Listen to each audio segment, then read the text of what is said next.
What's up guys, Captain Blade J52 here, and for today's video we're going to be looking at a proof of concept type of build, where we're going to be taking certain ships that people may not see as viable tank options, or traditionally see as being able to tank, and we're going to slap a build on it and we're going to see just how well the ship performs, or perhaps even underperforms, depending on the situation. And for those of you that have been longtime viewers of the channel, or maybe you've seen some of my earlier content, or perhaps you're just now tuning in for the first time, we actually did a video on this particular ship some time ago. However, this was way back before Season 13 and the Great Rebalance, as a lot of people have come to call it. And a lot has actually changed in-game since that time. Back then, we were still using our old format of soloing Starbase 24 and seeing how well we could hold up in there. And eventually, of course, we lost our testing grounds, so we've had to move to the new format that we have today. And I believe back then I was still using beam arrays on the ship, or I used beam arrays for that particular video. I'm sure somebody will correct me in the comments section if that's wrong, but yeah, so quite a bit has actually changed in game since that time, and I wanted to revisit the ship and see, has it aged well? Can it still hold up decently enough? Or is it one of those ships that's going to end up falling by the wayside? And for this particular ship, getting into the build, one of the reasons a lot of people like to write this ship off is because of the low hull count that it actually gives. I'll mouse over this for you guys to see. Now for this particular ship, you can see we only have 57,872 hull, which is not a lot in the grand scheme of things. Now for this particular ship, this has one of the lowest, if not the lowest hull count of any ship in the game. And I can see why that would be a challenge for some people to try to make into a tank build. A lot of people may not be used to working with numbers like that, or whatever the reason is. They may not think they can. And that's one reason why a lot of people like to write this ship off and say there's nothing anybody can do with it on that front. But I want to show you guys that it is still a viable contender for being a tank. It all matters in how you set it up and, of course, how you fly it. And I always like to tell people that it's not necessarily the amount of stats you have that matter as much as it is your ability to maintain it. If in theory you had 250k shields and 250k hull, that would be a pretty impressive feat. But if you have no way of maintaining those numbers and keeping that filled up, then it's basically a countdown until you're dead at that point, and it's not really helping you. Whereas if, say, you had 10k shields and 70k hull that you're able to keep to 100% nearly all of the time, that's going to do you a lot better than having the higher numbers would. Now for this particular ship, this is actually the fleet version of the vessel. This one is going to run you about 4 fleet ship modules and about 20k fleet credits to purchase. You purchase it at your fleet shipyard from your fleet holdings, and then assuming you have the ability to purchase fleet items, that's what you're going to need in order to pick up the ship. Now, if you're looking to try it out, there are 2 Aquariuses you're going to run into when you go to your shipyard. There's going to be the one that costs you fleet ship modules, and then there's going to be one that is purely fleet credit based. Do not, and I repeat, do not buy the ones that are purely fleet credit based, because that one cannot upgrade to T5U, and at that point it's purely wasted resources for you. So if you're looking at the one that costs you fleet ship modules, then that's the correct version of the ship. Now for this particular vessel, let's go ahead and we're going to dive into our build a little bit. You guys can see I'm a bit of a pack rat. Now this is a lot of our numbers just sitting still here outside of Drozana Station on the Tribble server, because it's a lot easier to set up. And we're over on Tribble again because it's a lot easier to set up over here and to get things going. Now these are our baseline stats. You can see we've got about 16,870 per shield facing, so a little shy of 17k. And then we've got about roughly 37.9% damage resistance across the board, with kinetic being slightly higher, physical being just a little bit lower, and radiation being nearly non-existent. Now these numbers are going to change once we go into combat and once we're able to actually benefit from some of the buffs that we're going to have access to in combat that we can't actually turn on and activate here. And then you guys can see we've got a decent critical chance and a decent critical severity just resting the ship here. Now, for this particular version of the ship, for this particular loadout, I wanted to use something that people may not traditionally associate with me. And it's actually not going to be the Kobali set, or not the full Kobali set this time around. And I know some people out there are going to be like, oh my god, he's not using Kobali. Somebody make sure hell didn't just freeze over. But I want people to see that you have more options than what you may think of when it comes to tanking. Now, for this particular setup, the ship is actually a 4-2 layout, and it does get access to an experimental weapon slot. Now, for this particular version of the ship, just to kind of mix it up to test drive these, I wanted to use the Spiral Wave Disruptor dual heavy cannons that you can actually pick up from the Dilithium store if you own one of the Cardassian ships. And then we also have 2 more Spiral Wave Disruptor turrets in the back. Now, for those of you that are wondering about spiral waves that may have access to them, you're wondering what the heck happened to the extra damage mods. Where the heck did all of that go? Now, whenever they did some of the rebalances and some of the changes, and whenever they finally added spiral waves to the reroll system, one of the developers that was working on it actually specifically rolled the extra 2 damage modifiers into the spiral modifier. So what you actually have is the special spiral mod, which handles the phaser proc that can also be dealt from these weapons, and also handles the 2 damage mods. So it's all baked into one mod, and is you're able to roll off of the accuracy if you want to in this case. And in case people are wondering, you can actually roll out of the Crit X into another damage mod if you want to. That is something I did test out. So you're looking at some very nasty weapons if and when you do decide to re-roll them. Now just to kind of keep it interesting, we actually didn't re-roll them for our test here. I wanted to see what we could do with just upgrading the weapons, just getting our stuff to epic, and seeing how we can go from there. So we have 4 dual heavy cannons up front, 2 turrets in the back, and then for our experimental weapon we have the Voice of the Prophets, which is actually going to come from our Bajoran Escort, which was given out as, I believe it was the anniversary ship for this year of 2018. So if you have access to this, it's a great weapon. If you're not able to get the Voice of the Prophets, then another great alternative is actually the one that you can get from the competitive war games, I believe it is. So that's a couple of options that you have, but the one that we used here is the Voice of the Prophets. So it's actually going to do quite a bit of physical damage, as you can see. And for our shields, our weapons, our deflector, our warp core, those sorts of things. Now for our shields, engines, and deflector, we actually have the Soul Defense set. Now this is another favorite set of mine to go to when I'm not using the Kobali set, because it gives a lot of upfront damage negation and a lot of damage recovery. Meaning, you know, once we've eaten our damage, then how can we get back on our feet? So you can see the shields here, what it gets at Epic, and kind of how it's going to look.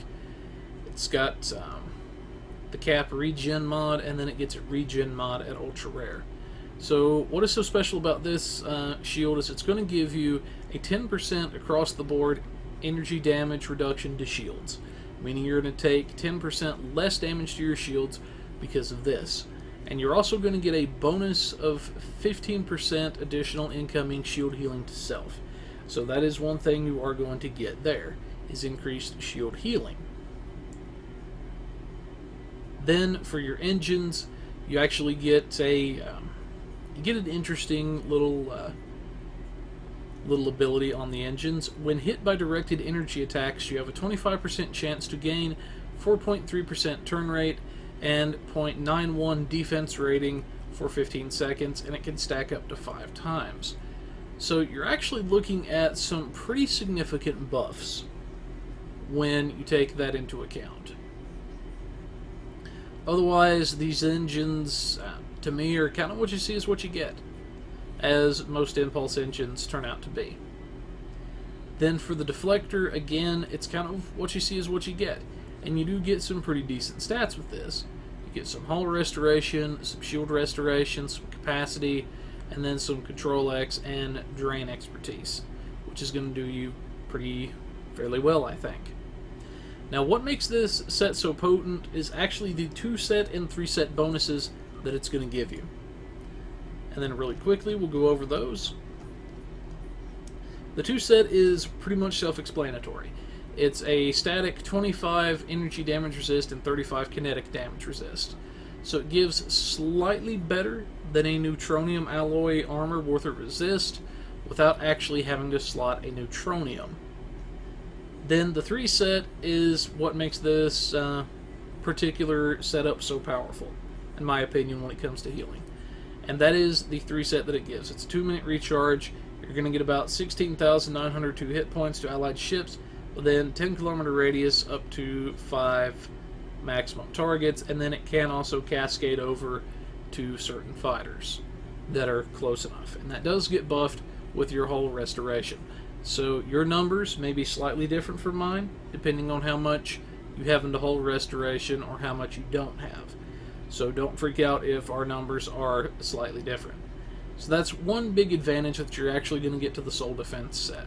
And on this particular ship, this is going to bring you from nearly dead almost all the way back, if not all the way back to full, whenever the time comes. Now for the Soul Defense set, since it doesn't come with a warp core, we have to source one out. And since we're wanting to go pure tank for this, I wanted to see, what can it do at the high end? What can it do once we throw all of our cards on the table and go all in?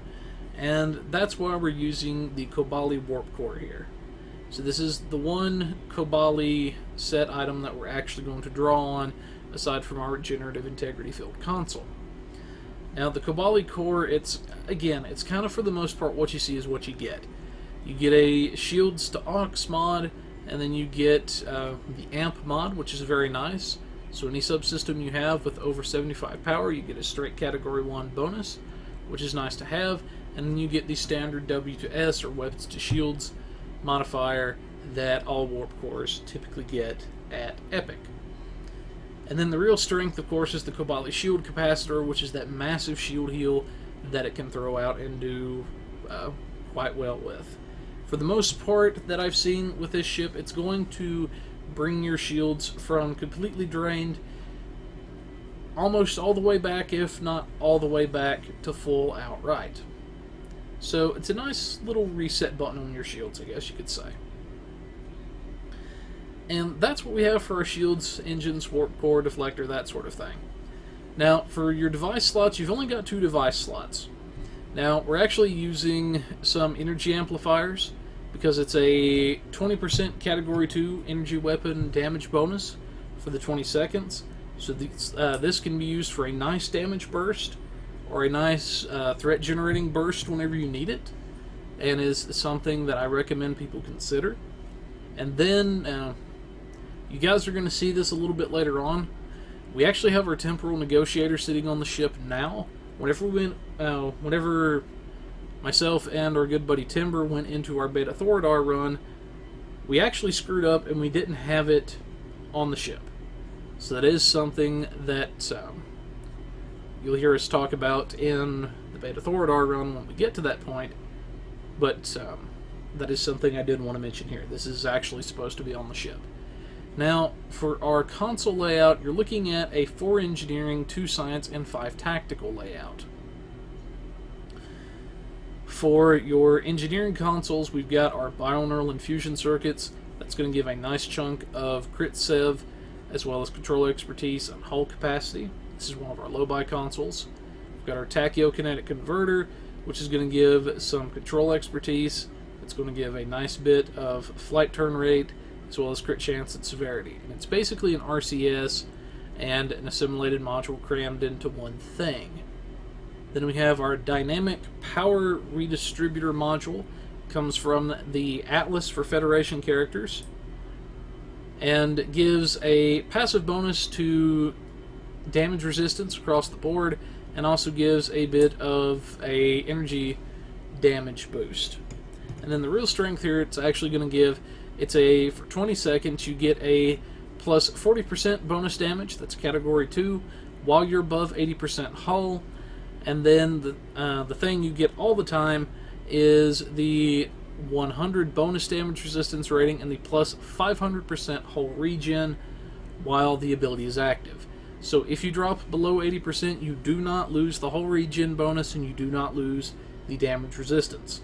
So regardless of what ends up happening, whether you keep the damage bonus or you don't, that's something that you're going to actually enjoy hanging on to. Then we have our regenerative integrity field from the Kobali Samsar. This is going to buff our incoming hull healing a little bit, and hull healing in general. It's going to give a nice little burst heal when we need to, and allow us to heal for quite a bit off of our outgoing damage, up to a certain maximum. Then for our science consoles, we've got our temporal disentanglement suite, which is going to give a bit of aux power, a nice chunk of shield capacity, and then it's also going to give a bit of crit chance and severity based on our current aux power levels, as well as some shield damage resistance. Then finally we have our protomatter field projector for science. This is going to give a nice bit of hull restoration and shield restoration, and it's going to give a nice regen effect.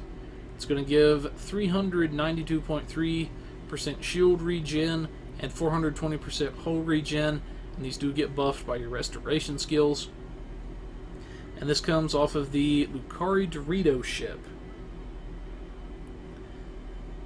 So that is something to actually keep in mind there.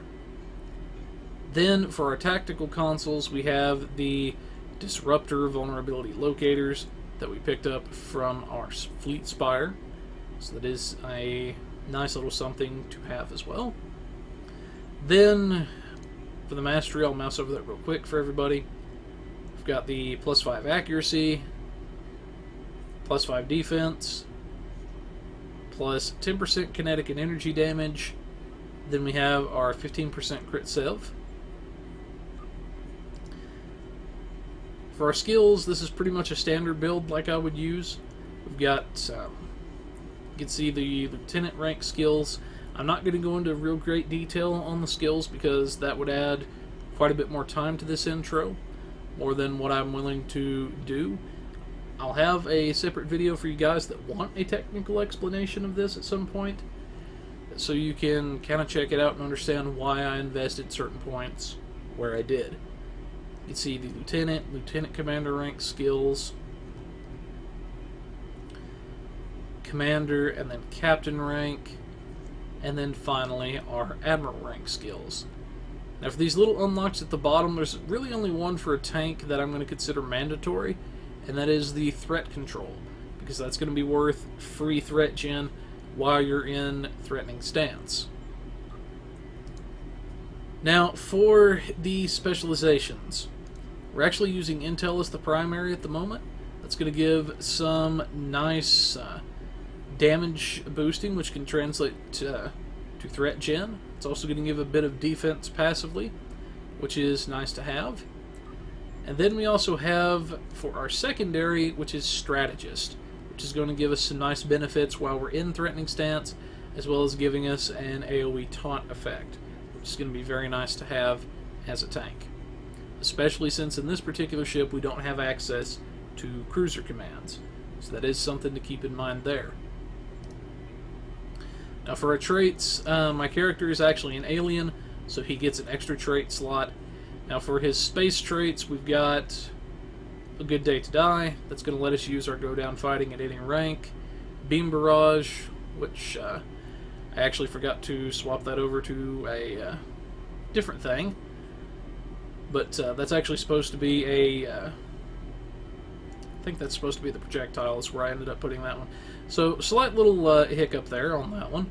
But that's actually supposed to be, I believe, projectile training. And then we have our context is for kings, which is going to give a nice little bit of damage resistance whenever it stacks up. Then we have our fleet coordinator for free damage, helmsman for a bit of turn rate and cooldown on or have reduction on evasive maneuvers. Last ditch effort for some damage resistance when go down fighting is active. Point blank shot for free damage based on how close we are to the target, up to a certain maximum. Redirected armor plating, which is going to be free damage resistance rating whenever we get shot from behind or the sides. Paracruise for some damage reduction and repair rate increase, and then our cannon training. For our starship traits, and then, yep. So, this one should have actually been our redirecting rays. I see there's actually two that I forgot to swap over for doing this intro video, because I record a lot of stuff side by side, and I actually forgot to swap this back over. This one, I think, for this, if I remember right, I think it was actually using... Actually, I don't remember what I had for this right off the top of my head, but anyway, for this particular build and everything, I think it was either... It may have been Honored Dead or something else. Like I say, I don't remember exactly what that one was supposed to be, because I do a lot of these builds back to back, and things kind of run together.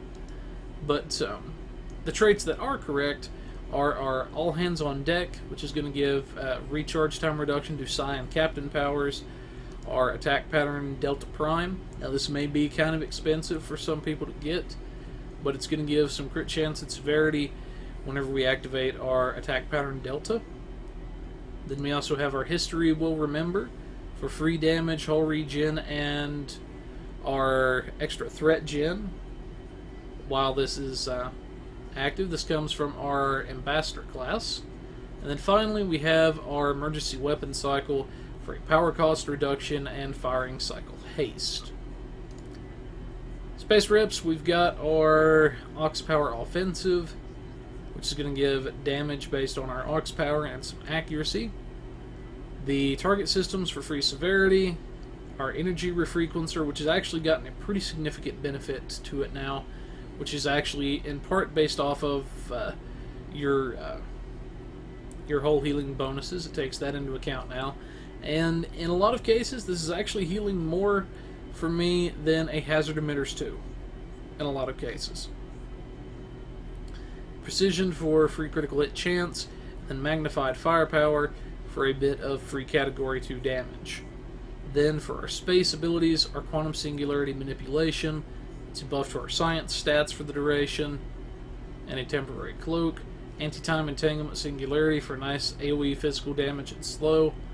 And then we have our Biomolecular Shield, which is going to give a damage reduction to shields, as well as buff the regen. And that's what we have as far as our traits and everything. Now, for our Bridge Officer powers, you've got a lot of flexibility with this ship to draw from, because it is a raider, and it's technically what a lot of people have dubbed the Federation Bird of Prey, because it was one of the first times the Federation had access to this type of ship. And we have a Commander Tactical, then we have a Lieutenant Commander Universal, 2 Lieutenant Universals, and an Ensign Universal. For our Commander Tactical, we have our Tactical Team 1, which is going to redirect our shields. We have a copy of Rapid Fire, and then we have a copy of Scatter Volley, which is going to be our enhancements for our cannons. Then we have our Attack Pattern Delta 3, which is going to be our attack pattern that we're going to be using for this. And since we're going to be drawing a lot of the threat anyway, this is going to debuff enemy damage resistance and buff our damage resistance. Then, for our Ensign Science, or our Ensign Universal Seat, we have our Polarized Hull, which is going to be free damage reduction when we need it, and immunity to tractor beams. For the first of our Lieutenant Universals, we have an emergency power to engines, which is going to be a nice little get out of dodge card whenever we need it. It's going to give some power to our engines as well as a bit of speed and turn for us. Then we have our emergency power to weapons 2, which is going to give us a nice chunk of weapons power as well as a damage boost for the time. And for our second Lieutenant Universal, we have our Engineering Team 1, which is going to restore some hit points and also purge viral matrix effects. Then we have our Reverse Shield Polarity, which is going to recharge our shields in a pinch based off of incoming damage. Then finally we have our Science Team 1 and our Lieutenant Commander Universal Seat, which is going to heal the shields a bit and purge subnucleonic based effects. Then finally we have our Hazard Emitters 2, which is a heal over time and damage reduction, also purges certain debuffs like the Borg Plasma Fire. And then for a bit of control on the battlefield, we have our Gravity Well, which is going to group things up and do some exotic damage. Now, that's what we're running as far as the build on this particular ship. And I hope you guys like it. And we're going to be right back, and then we're going to check out our Beta Thoradar run, and then we're going to check out our Japori run, and then we're going to, in our final segment, break it down a little bit, analyze some of the numbers, and we're going to go from there. But for now, folks, I will be right back. Yes, so for those folks over on my channel, we have an epic Timberwolf joining us this evening for our tanking test. You'll be providing some firepower and somebody that can potentially pull threat. We'll see how this. I think not. We will see how this little Aquarius holds up, shall we? I might pull a little bit, but I'm not trying to. Then we'll see what he's doing for his stuff. Looks like he's brought his crossfield out. Yeah, I'm doing an Ox Bat with a Gravity Wells. We'll see.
And there's the taunt. Okay, so I might have got a little bit more threat than I was supposed to. I had a feeling you might on that particular group. It happens. Beta Thoradar. Yep. It's one of the toughest elite lead runs there is.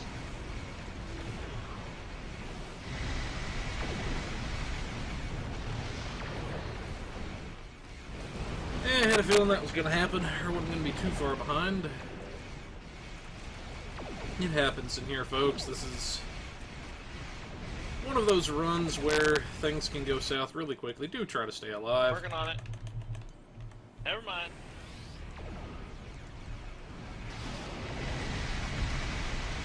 You know what? Eat Herc.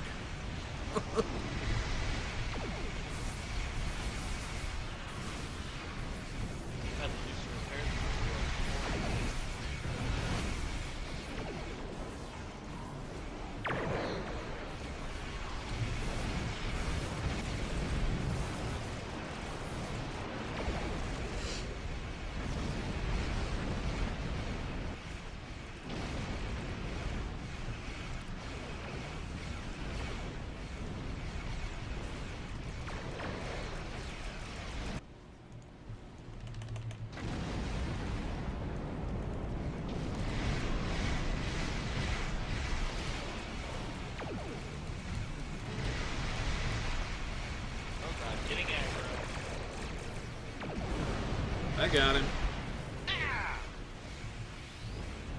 Did the warp core breach get you? That sucks. Definitely repaired.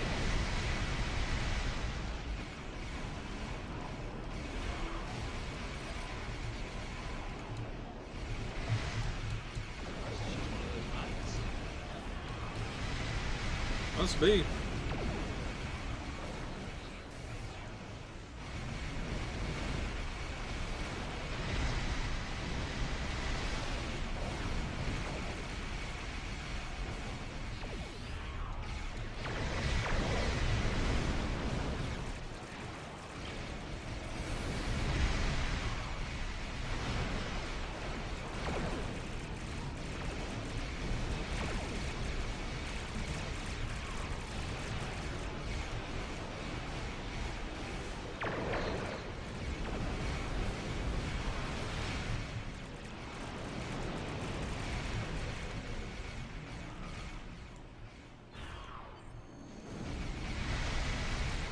And let's sit back around.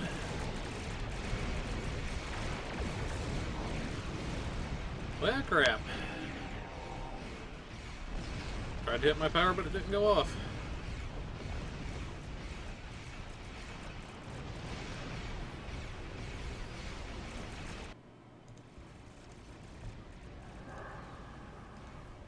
And let's repair this right quick.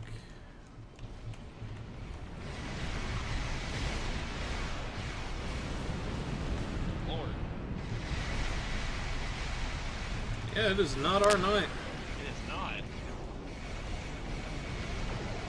Now you would see me do so. Yep.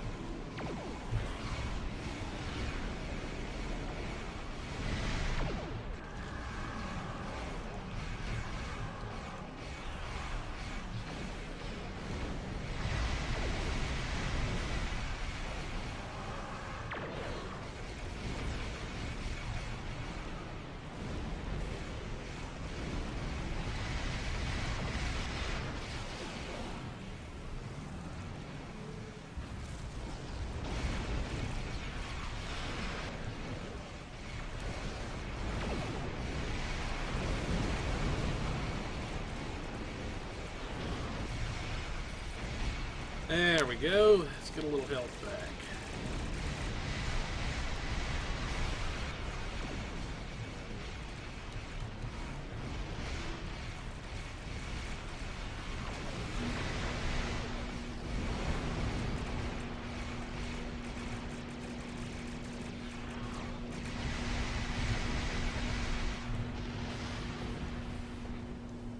Where's the last bunch? Over there? Yeah. Alright.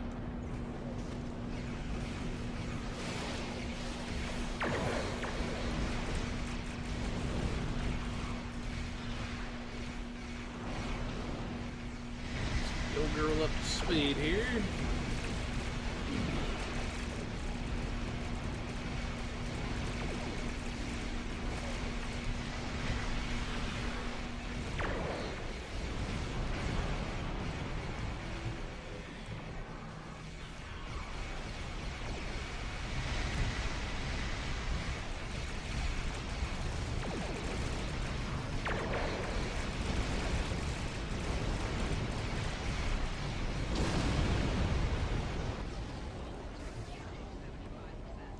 Well, not the smoothest run we've ever had.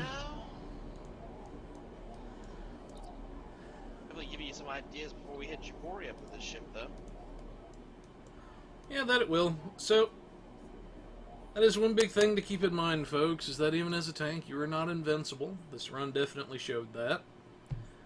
Though, we died a lot more than what I was hoping for, but that's just the way the cookie crumbles sometimes. Sometimes you get a good go, sometimes you don't.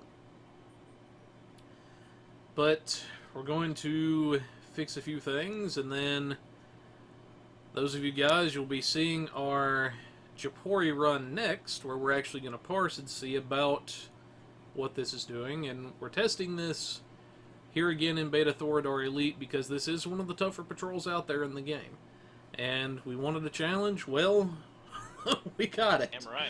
It's just Sometimes you get good runs, and sometimes it just kicks you in the pants. It's just the way it goes. But we will be right back. Okay, folks, so our Beta Thorador didn't go entirely as planned. Kind of got dealt a bad hand, and I discovered along the way that I actually did not have my Temporal Negotiator on the ship like I had planned. So that has been rectified for this second half, and we're going to see how we do on our Chapori run. Our resident Wolf of the Timber Clan is going to be parsing for us to see kind of what numbers we're looking at. Yeah, and I brought an old friend. That he did. Okay. But Blade doesn't know what I'm running on the ship.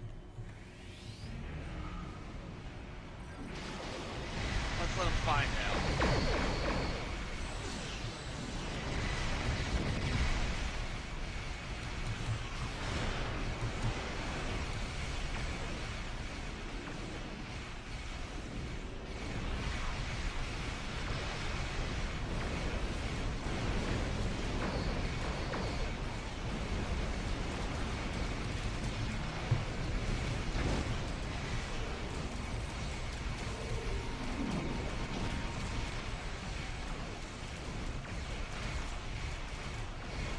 Getting just a wee bit hairy.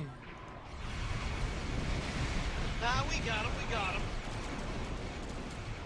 I mean, for me. Health was dipping a little lower than I'm comfortable with.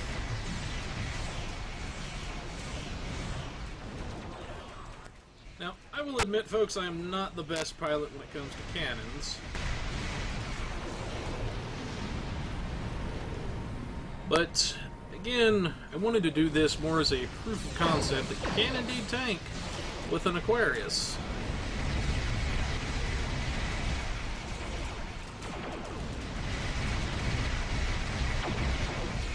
And I know that Blade is kind of paying attention to his own stuff, so I don't know if he realizes what I'm using. But for him, I am using my Tetrion build.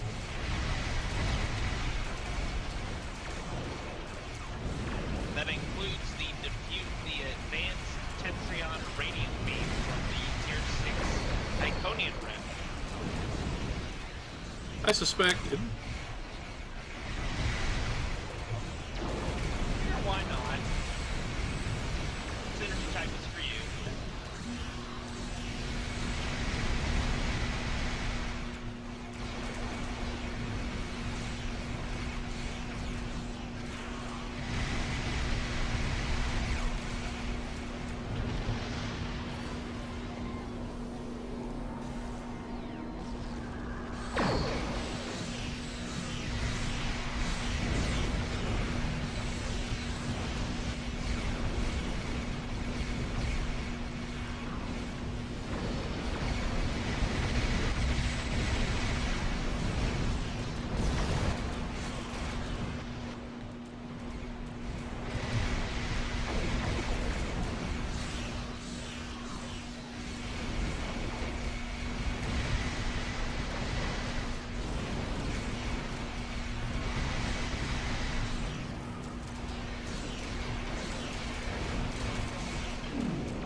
Yeah, let's not die to that stuff and say we didn't.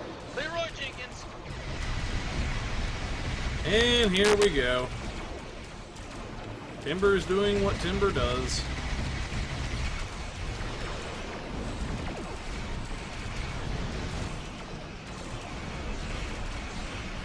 And let's have some perks spawn, just because, you know, why not?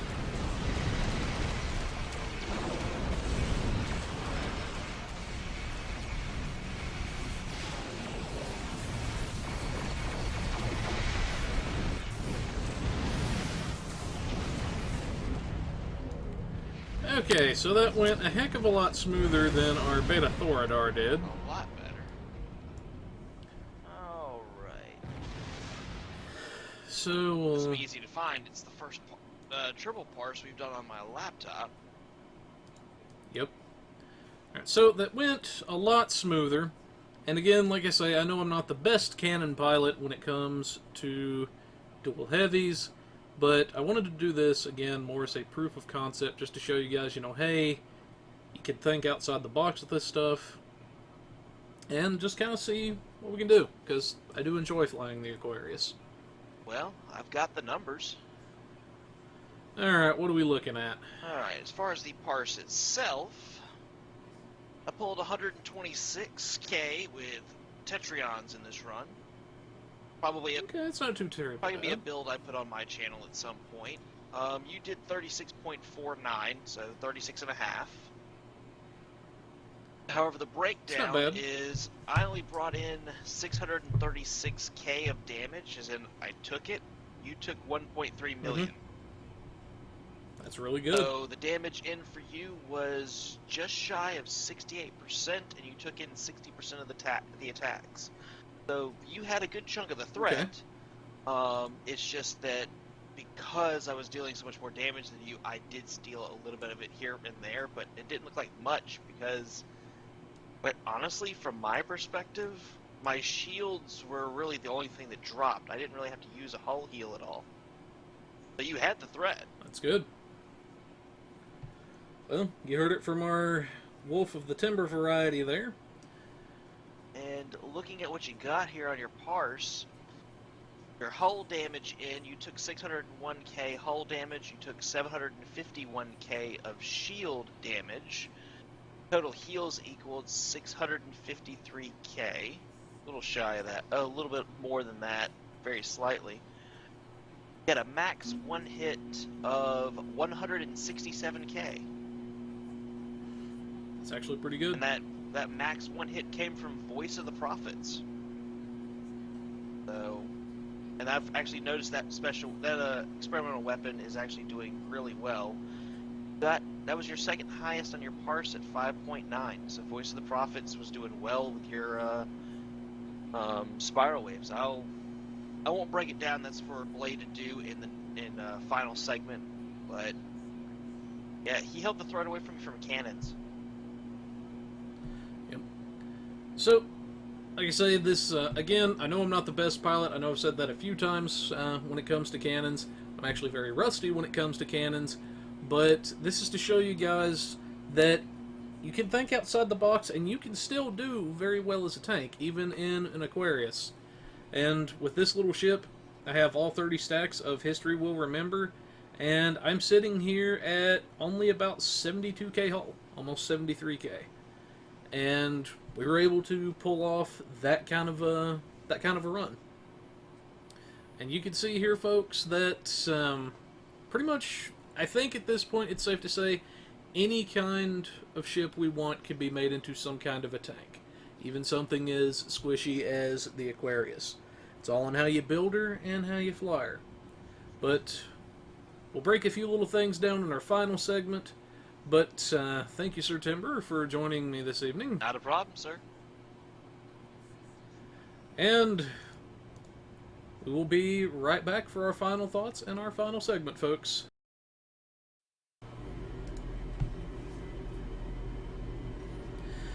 Alrighty, guys, we're back for our final segment and some of our final thoughts on the ship and how we did with this proof of concept build. I have to say it held up a lot better than I was expecting it to under today's game. Now, we did get dealt a pretty bad Beta Thoradar run, but that's going to happen from time to time with this new format just due to the nature of the run itself. We can't always guarantee everything's going to go entirely smooth just because of the nature of that run. But it happens from time to time. But thankfully, we did a lot better in our Chipori run, in my personal opinion. But our good friend Timberwolf was kind enough to send over the parse data so we can take a little bit greater detailed look at it. I know there's been some issues with the parsing on my end where it's not wanted to do right for some reason, so he's been kind enough to record a few parses for us in this video and a couple of others you guys will see on down the road. And once I have mine fixed, I'll be able to parse it for us as well. Let's go ahead and move our parser in. Now, we can see here it was about a 4.5 minute run. It was 4 minutes, 29 seconds. We're looking at about, for timber, 126K, just a little bit over that actually. Then for us, we're looking at 36.82K, so roughly almost 37K, which is actually not bad in a Japori Elite, I don't think. Now again, I am definitely not the best pilot when it comes to cannons, I will tell you that. Actually, I've said that quite a few times in this video, but I think it did very well considering. If I knock some of the rust off myself, we could probably do a lot better, but total max one hit, some interesting stats. We dealt 167,302 damage. I believe that's going to end up being with our Voice of the Prophets. Then for our total damage in, we had more than double what Timberwolf had, which is actually a good thing because that means he's not getting shot at as often. We're looking at a total of, for Timberwolf, 637K almost, just like 18 points of damage shy of 637K. Then for us, we're looking at 1,352,380, which is actually pretty substantial that we were able to take all of that damage and survive for the most part. Then total percentage of attacks in, we're looking at 60.62%, almost to 61%. So that meant more often than not, at least every other shot was going toward us, which is what we want as a tank, to try to soak up as much damage as we can. But that's what we had in terms of that. Crit percentage, we're looking at about 37.49%, which is actually not too bad. Take a quick look at our combat analysis report. Give it just a moment to load up.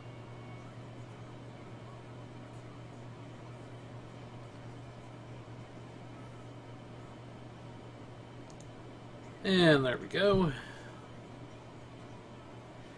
Alright, so we can see a little bit of timber stats there. Let's go ahead and swap over. Give it a moment to swap. Alright, so for our cannons, we're looking at our dual heavies under the Scatter Volley 2. We're dealing most of our damage, which is not really surprising. And then our Voice of the Prophets ended up being our second most damaging thing. Then I think, is it actually going to show our maximum one hit?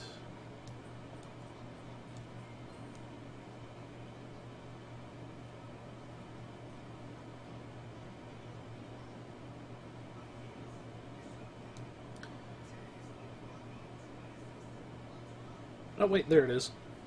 I was looking too hard there. So yeah, that ended up being our Voice of the Prophets, ended up being our largest hit, just a little over 167K, which is actually pretty substantial. So that's very nice. We can see some of our other stuff. Now, for some odd reason, it counts some of the ships in there as pets to, I guess, whoever's the team leader or whoever goes in first. I'm not really sure how it does that. So it considers that, and I think I actually called in a Nimbus pirate at some point, if I'm not mistaken, as well. So that's part of that's going to be counted towards our damage just a little bit. So I would say about 36,300 is actually us. Maybe 500 of that is actually the pets in the run. But that's some of the numbers we have. Let's look at our healing real quick. And healing abilities. Our Kobali Shield Capacitor, we could see, healed for quite a bit. That was the most potent heal we'd thrown out there in terms of healing. Overall, it had a maximum one heal of 8,419.